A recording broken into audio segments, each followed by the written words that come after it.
মাননীয় অগ্নিমিত্রা পাল ম্যাডাম মনে করেন এই শহরটা শুধু ওনার এবং ওনার দলের। প্রতিদিন সকালবেলা উনি সেজে গুজে মেকআপ করে মাথায় ফুল গুজে বেরিয়ে পড়েন শহর সাজাতে।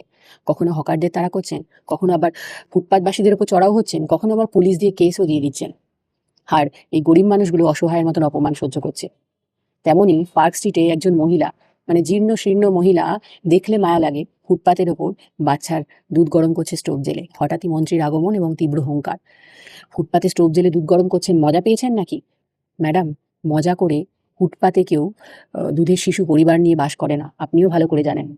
আজকে এদেরকে দেখে আপনার অসহ্য লাগছে, আপনাদের অসহ্য লাগছে, ঘেন্না হচ্ছে, কিন্তু এই ফুটপাতবাসী গরিব মানুষ এই হকারদের কাছেই 3 মাস আগে হাত জোর করে ভোট ভিক্ষা চেয়েছিলেন।